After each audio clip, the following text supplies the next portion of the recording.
Hi there, this is David Rohr, and we will be reviewing my final project for Regent University on 10 tips and tricks to make Moodle courses interactive and engaging.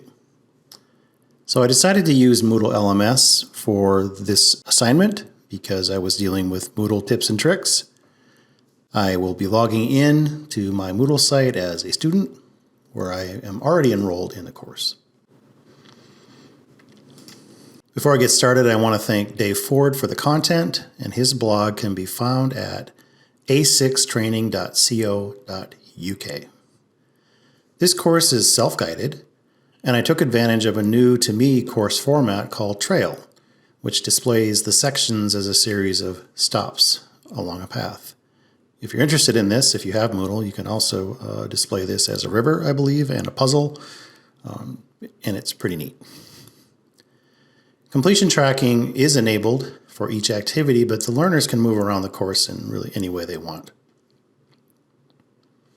There are 10 modules to this course. We have how to add a welcome message, create a rating, scale, export the Moodle calendar, book time with an instructor, personalize with filter codes, use the database activity, use a Lightbox gallery, set up a quiz template, use H5P across all content areas, and course completion. All of these activities follow the same flow, which is there's an objective, there's a section for the actual video training, and each one of these activities is a video-based training. And then within the training is an assessment, and then there's resources below. Let's take a look at one of the technical training tips and tricks from David. I'm going to show a technique which allows a tutor to set up a welcome message that goes out to learners when they're enrolled on a course, and it doesn't matter which method they're enrolled by.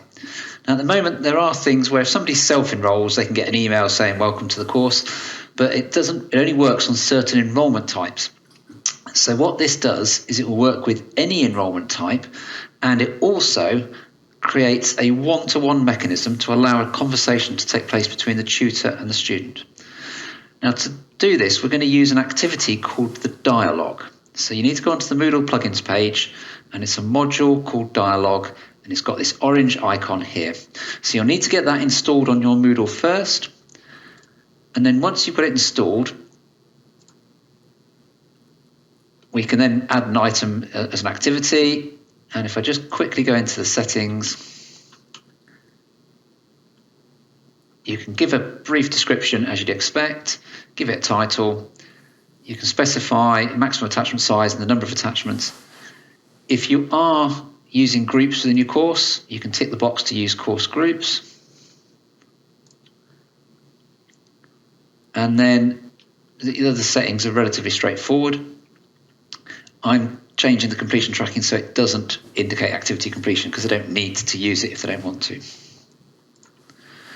So I've set up the basic mechanism, but what I need to do is I want to change the permission slightly, because in this case, I want this to be a communication tool between tutor and student, but I don't want students to use it to talk to each other because the conversations could take place, it might be inappropriate, and it might take up lots of space and that sort of stuff. So I'm going to change it so that students can't start a conversation. The only people that can start the conversation are the tutors. So to do that, I go into the permissions, and then we choose student. And there are 3 that I'm going to change. So I've changed the option to close a conversation. I'm preventing that for students. The close any, now it shouldn't really take effect here, but I'm just belts and braces, so I'm preventing that. And then I'm preventing the ability to open a conversation. That's the key one in this case here. So once you've set your permissions, as I've done there, you would then save changes. Now I'm just going to quickly come in as a student. So here's my student screen. So when the student comes in and they click on the item, you'll notice that they don't have the ability here to create a conversation. They're missing that button. Whereas as a tutor, I do have the ability to create a conversation. I utilized H5P interactive video content type to embed the instructional YouTube video and include the assessment. Because we are dealing with professionals, the assessment is limited to summary statements, really at the end of the video. And this is primarily a way to reinforce the main objective and also provide a way of tracking completion. So this is an example of a summary statement, which just reinforces what we learned. So the learner can continue that and submit their answer. Incidentally, H5P interactive video has multiple different ways of doing assessments. You can utilize drag and drop, fill in the blanks, true, false. It's really pretty neat.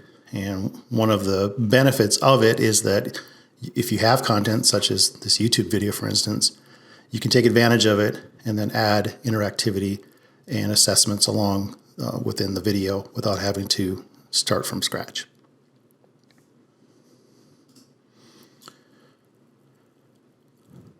As the learner progresses through the course, a green check mark shows completion. I've also included a discussion board within this course. So the intention here is that the learner can share their own tips and tricks. And I've also included a list of all of 21 tips and tricks for Moodle here. So this is a way for participants to share with other participants within the course. This concludes the review of my final project for Regent University on 10 tips and tricks to make Moodle courses interactive and engaging. Thank you.